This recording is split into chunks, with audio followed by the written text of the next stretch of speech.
Pues nada, darles bienvenida y agradecerles de haber tomado este curso de verano de la escuela, de la quinta escuela de verano de Control Tourist Dynamics.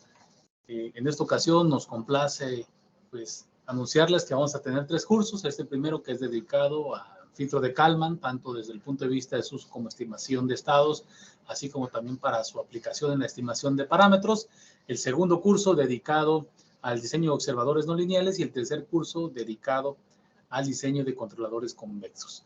Bueno, este primer curso dedicado al diseño de observadores no lineales estará siendo impartido por su servidor, Francisco Ronay López Estrada, y estará también acompañándome en este curso el doctor Idelberto de los Santos Ruiz, quien es pues, investigador de aquí del Tecnológico de Tuxtla Gutiérrez y con quien pues ya llevamos pues algún rato trabajando juntos, ¿no? Colaborando.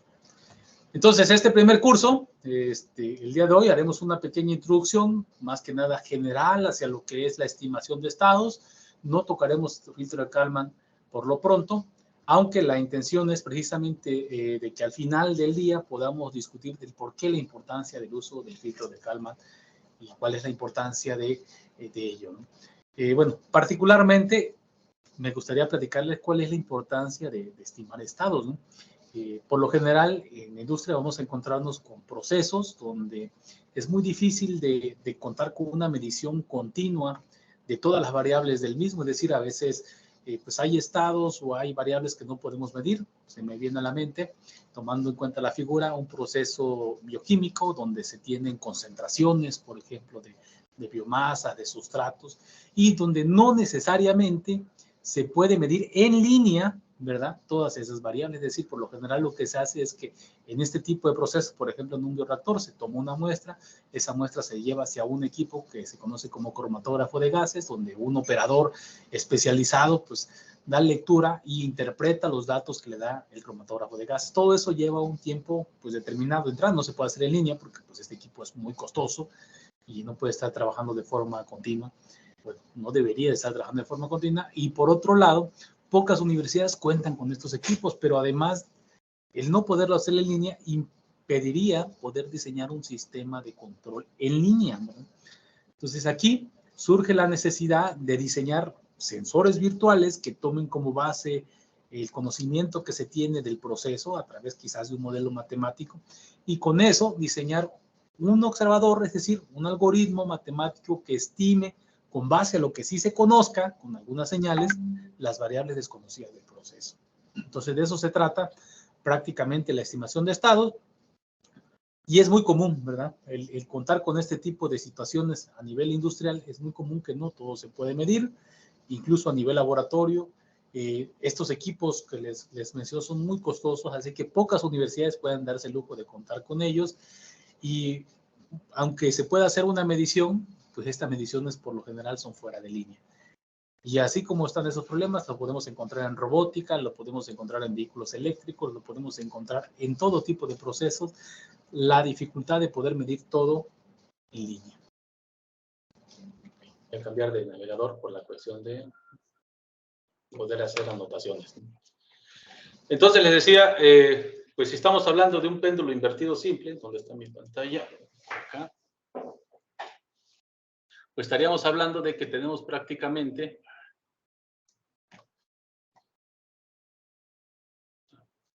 aquí, ¿no? Péndulo invertido simple, donde tenemos pues dos parámetros, no puedo ver la mouse. Parámetro θ, ¿verdad? Que sería el desplazamiento angular y pues hay un desplazamiento, hay una velocidad angular, ¿no?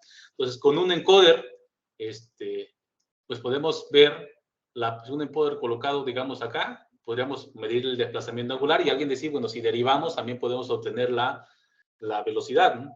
El problema de derivar es que estos encoders pues generan muchísimo ruido a la hora de estar midiendo y si derivamos, pues también estamos derivando el ruido, ¿no? Y al derivar el ruido, pues eso prácticamente podría llegar a inestabilizar el sistema de control, ¿verdad? Que el sistema de control no sea del todo robusto y que a la hora de estarle metiendo señales ruidosas, pues esas puedan pues dañar, ¿no? Ese es el primer problema. El segundo problema que tenemos es que Póngase que, bueno, utilizamos un observador para estimar la variable no medible, pero también hay un problema de variables acá, ¿no? Entonces hay variables en un péndulo que, ¿por qué no puedo ver el mouse? La masa, por ejemplo, es fácil, o agarrar una báscula, la mido, pero tenemos una variable que sería la fricción, o la fricción viscosa, que sería muy difícil de poder medir, ¿no? Y depende del mismo sistema. Entonces, en este caso, también podríamos utilizar un observador de estados para poder medir esa variable, ¿no?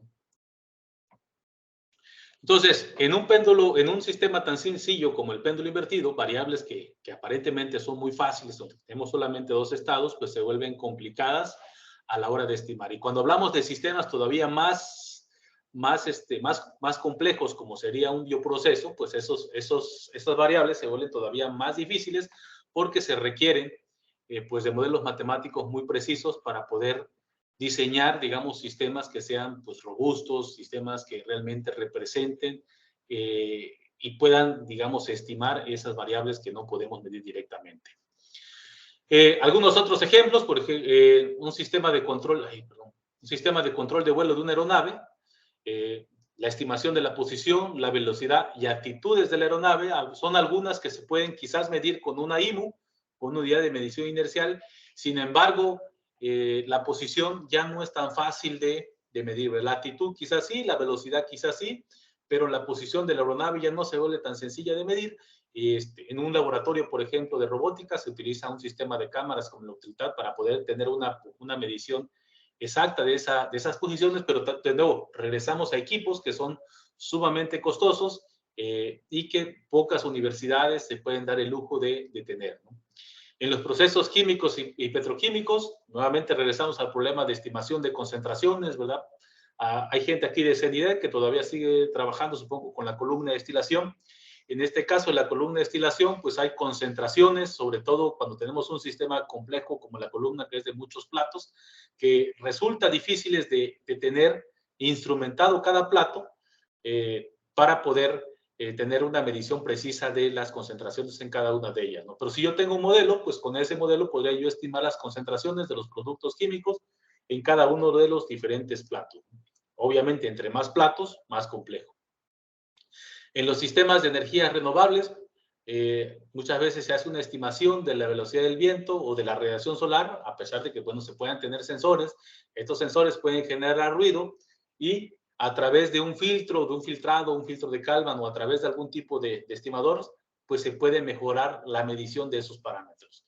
Los sistemas de navegación y localización, pues exteriores, como serían los sistemas de posición, los sistemas de GPS, pues requieren, ¿verdad? De hecho, todos estos sistemas de GPS, los GPS más modernos, pues que nosotros podemos acceder, es decir, que no son de categoría militar, pues presentan mucha incertidumbre a la hora de medición y esa incertidumbre se reduce a través del uso de filtrados, de observadores de estados o filtros de calmas que nos permiten pues medir de forma más precisa esas variables. En los sistemas de control de procesos industriales, la estimación del nivel de un tanque o la temperatura, por ejemplo, de un horno, digamos, en un tanque nos estamos midiendo temperaturas de 100, 200, 300 grados, pues es muy fácil, ¿no?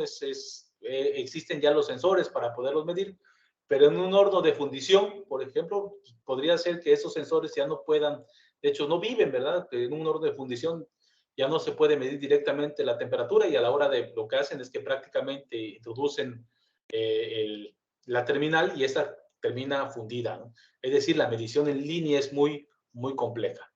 Igualmente aquí se puede utilizar un estimador de estado para poder medir esa variable que no se puede medir directamente. Y bueno, cuando en estos procesos o en estos sistemas no se puede medir directamente ciertas variables, los observadores de estado pues permiten, ¿verdad? O ayudan a que se puedan medir o estimar estas variables a partir del conocimiento del proceso o del modelo del sistema, ¿no?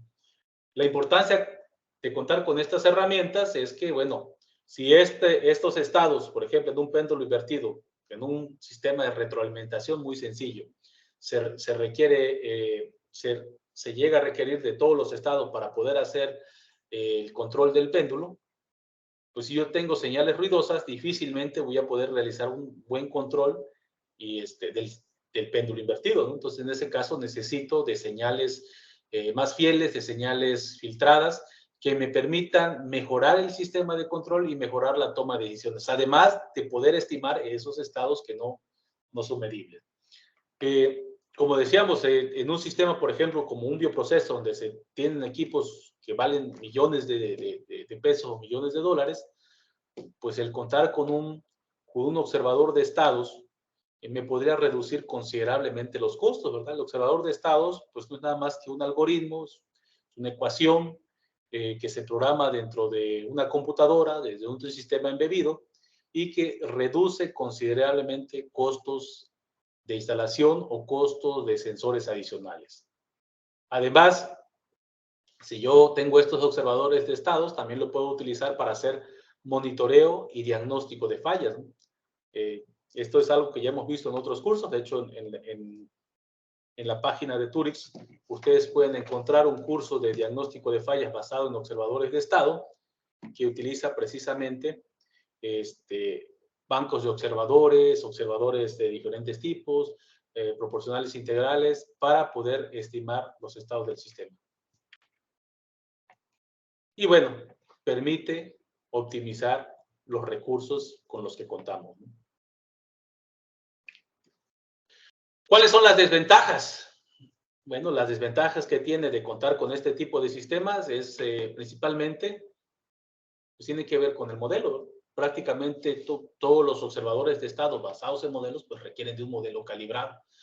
Es decir, de un modelo calibrado se refiere a pues, que tengamos las ecuaciones que representan la física del sistema, pero estas ecuaciones también requieren de la medición o estimación de ciertos parámetros del sistema, que en caso de no contar con ellos, pues pueden afectar considerablemente la estimación de esos, o la precisión de las estimaciones, ¿no? No sé, un parámetro que es muy sensible y muy difícil, por ejemplo, de medir en línea, es la fricción, ¿no? La fricción de un vehículo depende de la superficie, depende de las ruedas, depende de la velocidad, y es un parámetro que resulta muy difícil de poder medir, pues, de forma, o que yo la pueda tomar de una tabla y decir, bueno, la fricción es de 0.5, de 0.6, ¿no? Finalmente son parámetros que son dinámicos y que no son tan fáciles de medir y, por supuesto, tampoco de estimar, sobre todo en línea.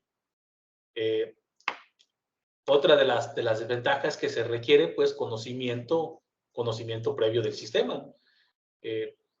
Nadie puede controlar aquello que no conoce, ¿no? Entonces, si yo voy a trabajar en un sistema de un bioproceso, pues necesito conocer el proceso. Si voy a trabajar en un sistema mecánico, pues necesito conocer el sistema mecánico. Si voy a trabajar en un sistema médico, pues necesito conocer las variables médicas, ¿no? Entonces, se requiere de conocimiento del sistema.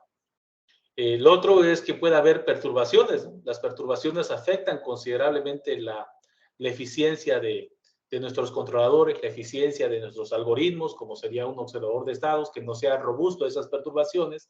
Y estas perturbaciones pueden ser externas, ¿no? Por ejemplo, en un avión, una ráfaga de viento, o internas, como en el mismo avión, podrían ser las vibraciones de los motores, ¿no? Que generan finalmente perturbaciones, ¿no? Y estas perturbaciones, si afectan la precisión, pues afectan las estimaciones realizadas. Y eso, pues, afecta considerablemente el desempeño del estimador o el observador de estados, o incluso del controlador, ¿no?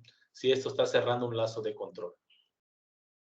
Ahora, una desventaja que tienen estos observadores de estados, o también estimadores, es que requieren, pues, de buena observabilidad, ¿verdad? Prácticamente todos los observadores requieren cumplir la condición de observabilidad. Y cuando no se tiene o no se puede cumplir esta condición, que sea que las variables no sean observables, pues no puedo diseñar un observador y por lo tanto no las puedo estimar. Otra desventaja, pues, es que requieren, pues, cálculos adicionales, es decir, voy a requerir de algún método numérico para poder implementarlo, voy a requerir de algunos cálculos, y eso va a determinar el tipo de computadora en donde necesito implementarlo. Es decir, si lo quiero implementar, por ejemplo, en un Arduino, y tengo un observador que es muy complejo, seguramente la complejidad que requiera el cálculo del mismo observador va a consumir los recursos de algo tan básico como sería un Arduino, y no me funcionaría, ¿no? Quizás ahí una Raspberry Pi, y va a depender si es una Raspberry Pi 3, 2, de 4, de 8 gigas, y eso también requeriría, pues, de cálculos complejos, ¿no? Si voy a manejar muchísima información, quizás ya incluso requeriría yo de una computadora, porque entre más complejo sea el algoritmo, pues la carga computacional también es más compleja.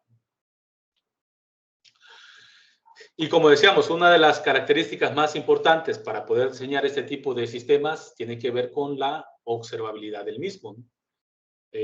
¿Hasta ahí alguna pregunta?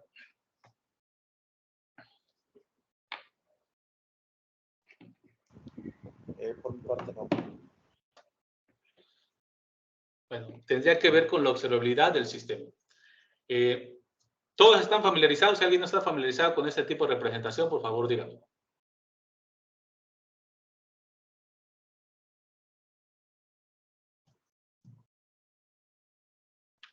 ¿Todos están familiarizados con modelos en espacio de estados?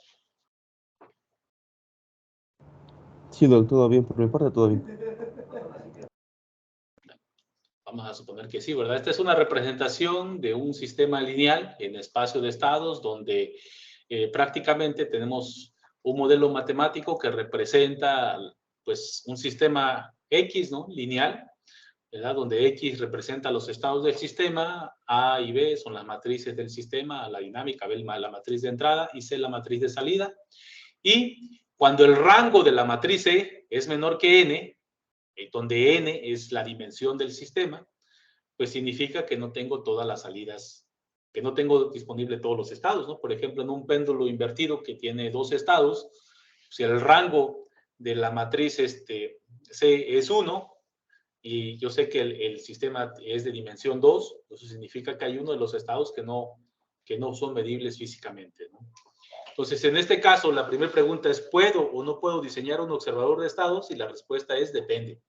¿Depende de qué? De si cumple o no la condición de observabilidad del sistema. Y la condición de observabilidad, pues lo que dice es que debo de construir una matriz de observabilidad, ¿verdad? Como la que se muestra acá, donde recordemos A, B, C son matrices constantes y conocidas. Y por tanto, al construir esta matriz de observabilidad, si el rango de esta matriz de observabilidad es igual a N, entonces el sistema es observable. Si el sistema es observable, pues significa que puedo proseguir, ¿verdad? Que puedo seguir y diseñar por consiguiente un observador de estados. Pero si el rango de esta matriz de observabilidad es menor que N, entonces significa que el sistema no es observable y que por lo tanto no podría yo diseñar un observador de estados. Y bueno, en este caso, ¿qué cosa es un observador de estados? Hemos estado hablando de observadores de estado, pero ¿qué es realmente un observador de estados? Pues en la literatura existen muchos tipos de observadores de estados. Perdón si hay algunos errores en las diapositivas, pero son diapositivas fresquecitas, entonces seguramente hay algunos errores de dedo y les pido disculpas de antemano. En la literatura existen muchos tipos de observadores de estados, ¿no? Pero prácticamente la mayoría de ellos está basado en el observador de Leuenberger, que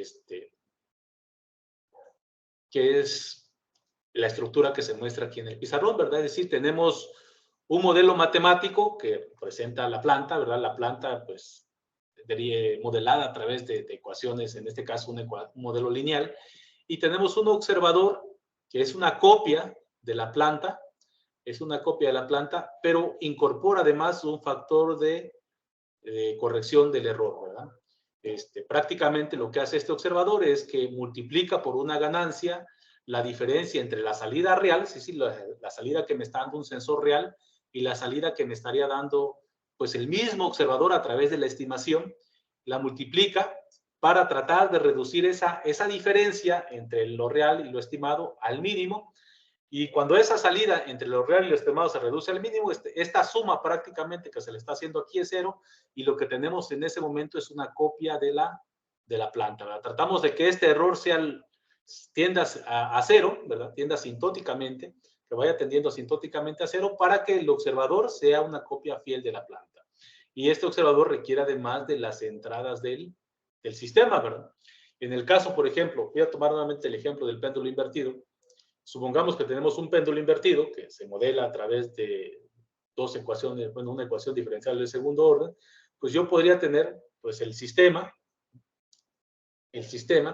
y además requeriría, ¿qué cosa? Requeriría además conocer la entrada del sistema. ¿La entrada quién es? Si es un motor, por ejemplo, de CD, pues es el voltaje que estoy aplicándole al motor de CD. Ese mismo voltaje que le aplico, esa señal de voltaje que la conozco, pues también tendría que alimentar al observador.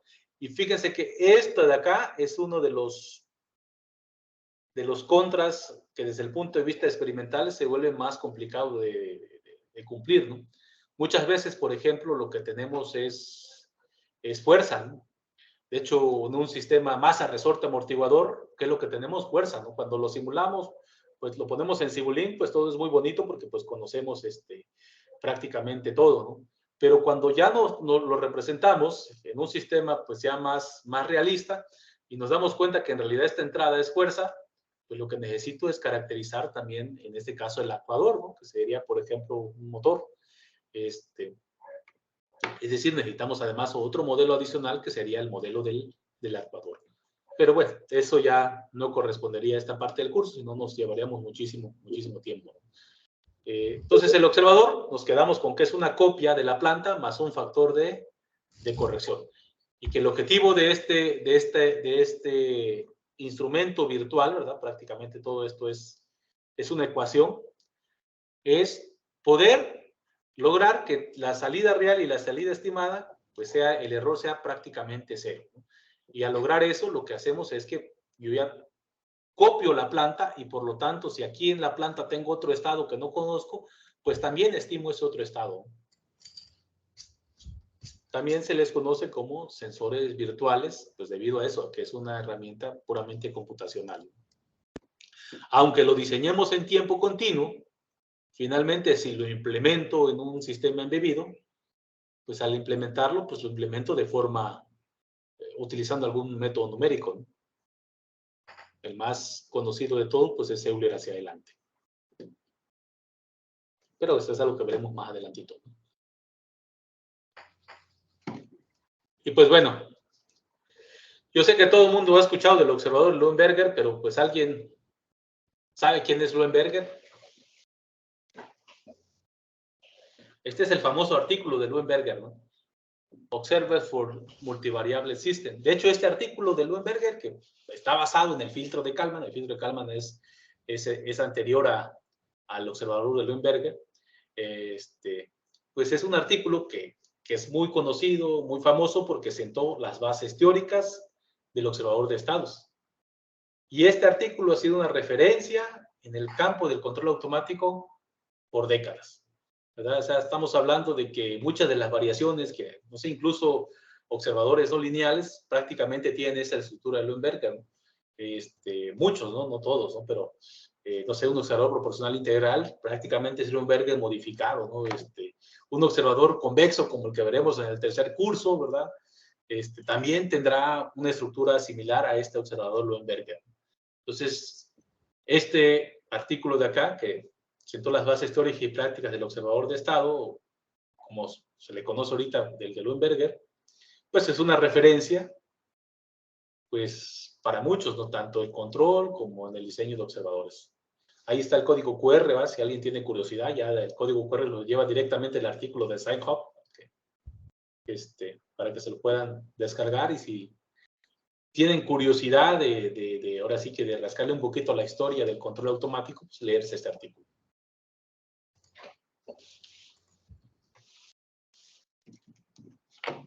¿Alguno lo conocía?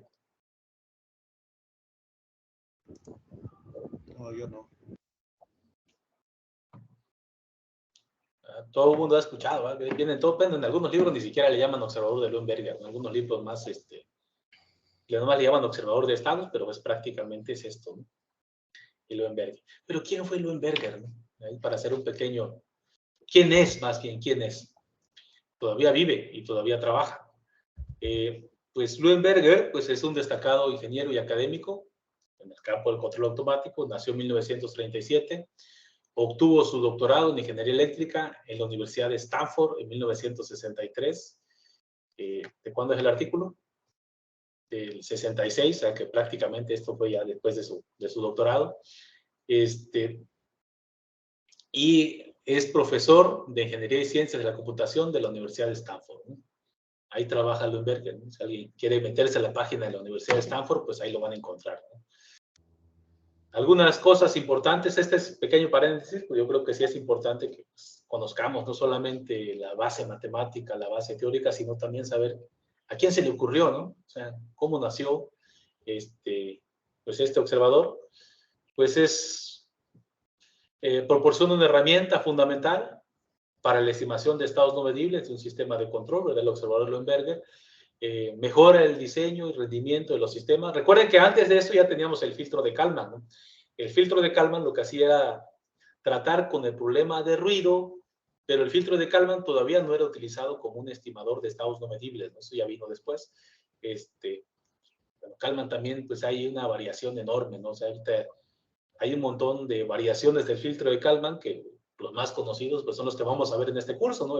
El Kalman normal, no sé cómo llamarle, pues el extendido, el unscented, pero hay muchas otras variaciones, ¿no? Y cada vez alguien que dice incluso un nuevo filtro de Kalman, ¿no? Para hacer o diseñar esto, ¿no? Entonces, este observador ha sido adoptado ampliamente en la comunidad académica y en la industria, ¿verdad? Recuerden que estamos hablando del año de la época de los 60s, en el 66 todavía no se había dado el Apolo 11, ¿verdad? Entonces, las computadoras pues eran muy limitadas. Entonces, estos filtros no solamente, estos observadores no solamente tenían que ser, digamos, teóricamente correctos, sino también fácilmente implementables con la tecnología de ese momento, ¿no?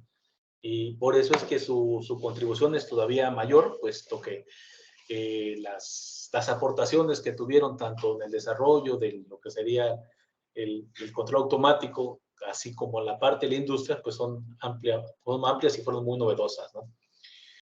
Y bueno, la incorporación de este observador, pues mejora el rendimiento, mejora la estabilidad en una gama muy amplia de aplicaciones en diferentes campos, ¿no? ¿Por qué? Porque permitía estimar estados, permitió así diseñar controles retroalimentados, ¿verdad? Con todos los estados, y eso pues permitió que el impulso del área de control pues fuera muy, muy grande, ¿no? Entonces ahí, para que conozcan un poquito de quién es, David Leuenberger y su famoso observador de estados.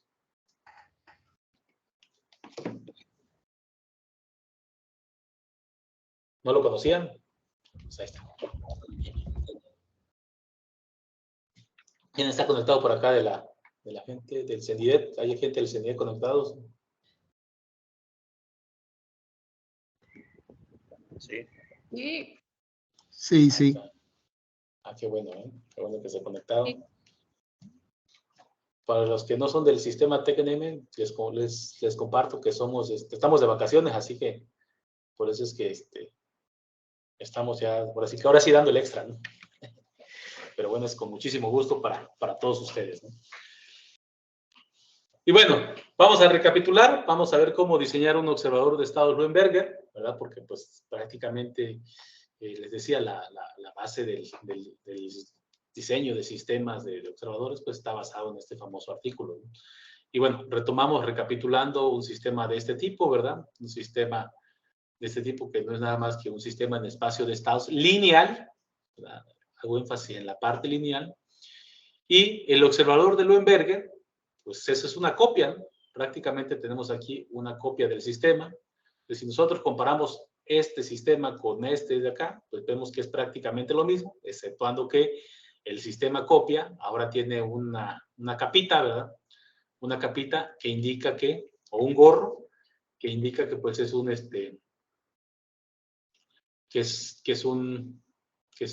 estimación del estado, ¿no?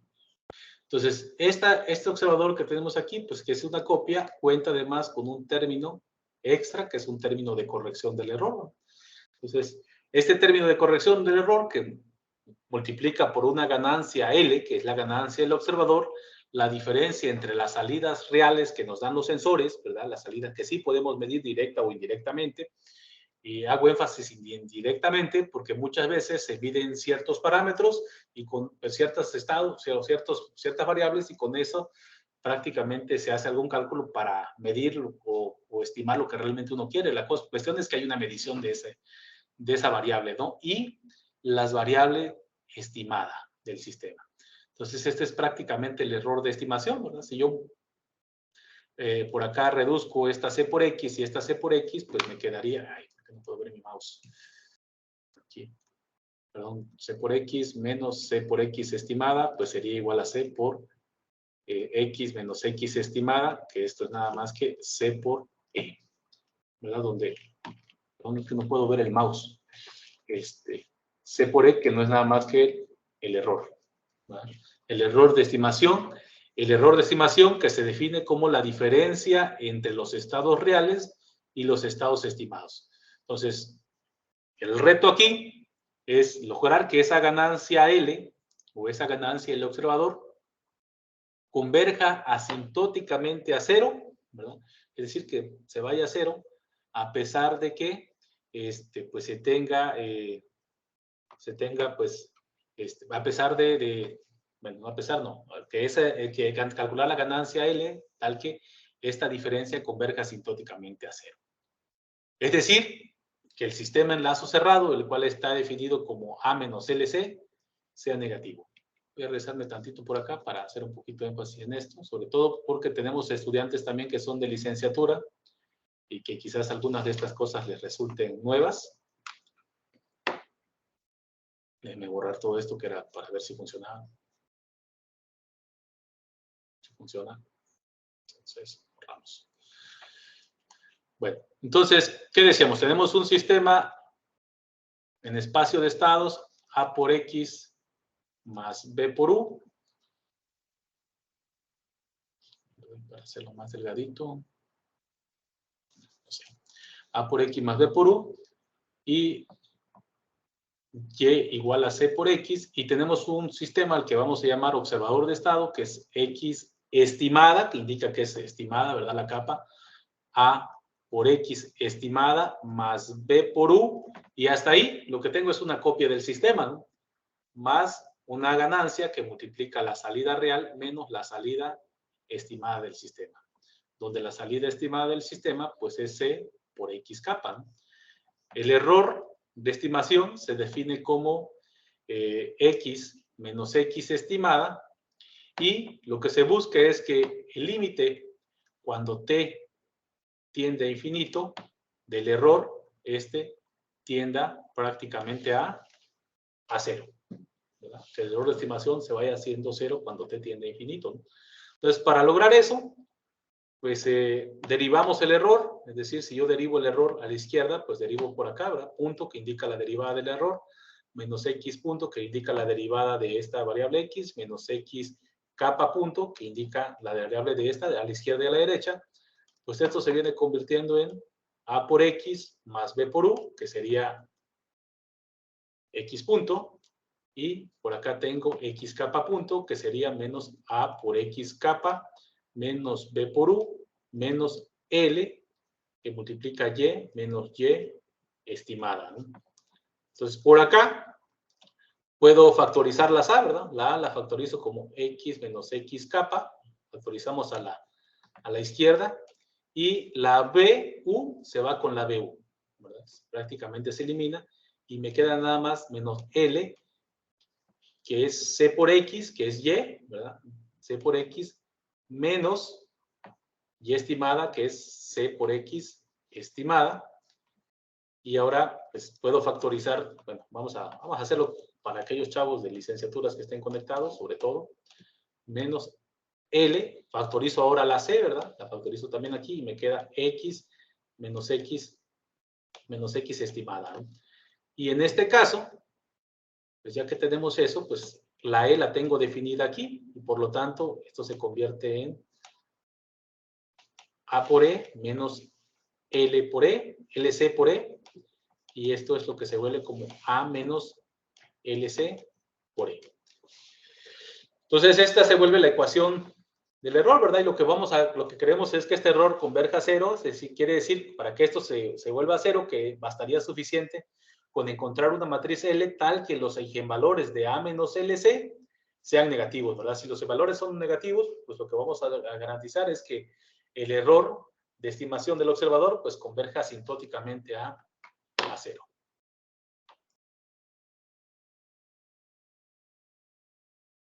¿Hasta ahí preguntas? Recuerden, chavos, si hay chavos de licenciatura o chavos incluso de maestría que no hayan visto observadores y tengan dudas, no se queden con las dudas, ¿verdad? No. El curso de hoy vamos a tener, yo creo, 2 horas y media de curso, pero pues no vamos a tener receso, ¿verdad? Porque pues la idea es que no sean cursos muy largos para que pues podamos aprovechar el tiempo lo máximo hasta donde se pueda, ¿no? Entonces, pues para lograr eso, para lograr que los eigenvalores de A menos LC pues tiendan asintóticamente a cero, pues hay muchísimos métodos, ¿no? En este caso vamos a analizar únicamente el método de colocación de polos, que es digamos, el más conocido. No voy a analizar nada de Lyapunov, ¿verdad? No voy a analizar nada de Lyapunov porque, para aquellos que son nuevos en Lyapunov, quizás vamos a requerir más tiempo, pero sobre todo porque vamos a retomar toda la parte de Lyapunov en los siguientes 2 cursos, ¿no?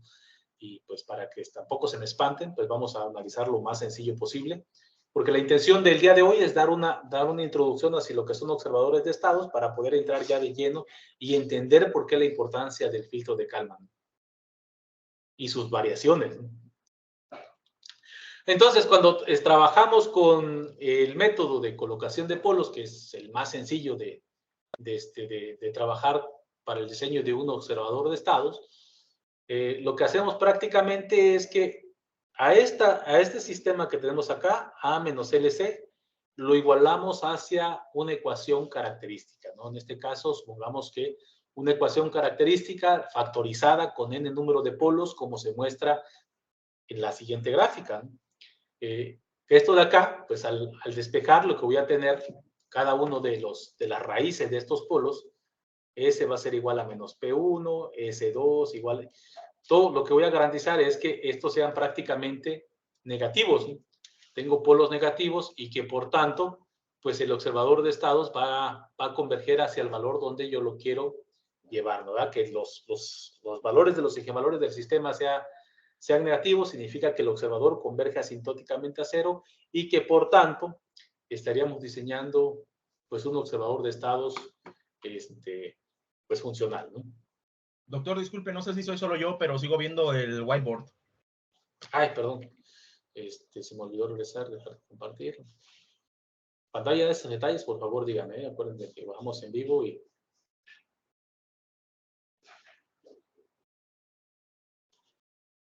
Aquí. Bueno, entonces les decía, el objetivo de esto es lograr que la matriz A menos LC, ahora sí ven mi pantalla, ¿verdad? Sí, gracias. Sus eigenvalores sean negativos y para tal propósito, pues es necesario, un método para lograr eso, ¿no? Y el método más sencillo es de colocación de polos, que lo van a encontrar en cualquier libro de control, ¿no? Incluso el Ogata. Entonces ahí van a encontrar este método de diseño de observadores de estado. Y lo que vamos a hacer es igualar, ¿no? Igualar prácticamente los eigenvalores del sistema hacia valores de la ecuación característica. En este caso, la ecuación característica está factorizada con n número de polos, donde garantizamos que cada uno de estos polos es negativo. Y bueno, para lograr el cálculo de la ganancia, pues vamos a resolverla logrando que los eigenvalores del sistema SI menos A más LC, ¿verdad? Que sería la fórmula prácticamente para calcular eigenvalores de un sistema, digamos, de una matriz, nada más que como la matriz aquí es A menos LC, converja asintóticamente a cero, ¿no? Sean los eigenvalores o la determinante de esta sea igual a la ecuación característica del sistema, ¿no? Donde AN, pues son los coeficientes, ¿verdad? De estos polos que están acá, al quitar la factorización, pues se convierten en los coeficientes del polinomio que estamos deseando, o de la ecuación característica deseada.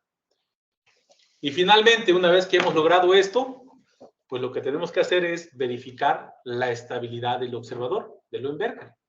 Calculamos los eigenvalores de la matriz A menos LC, comprobamos si efectivamente estos eigenvalores corresponden a la ecuación característica, si todos tienen una parte real negativa estable, si logramos hacer el diseño correcto, entonces significa que el observador funciona y ya pues nos vamos a la etapa de simulación del observador de estados. Vamos a hacer el siguiente ejemplo, ¿no? Lo iba a hacer acá, pero voy a cambiar porque no puedo usar el whiteboard aquí.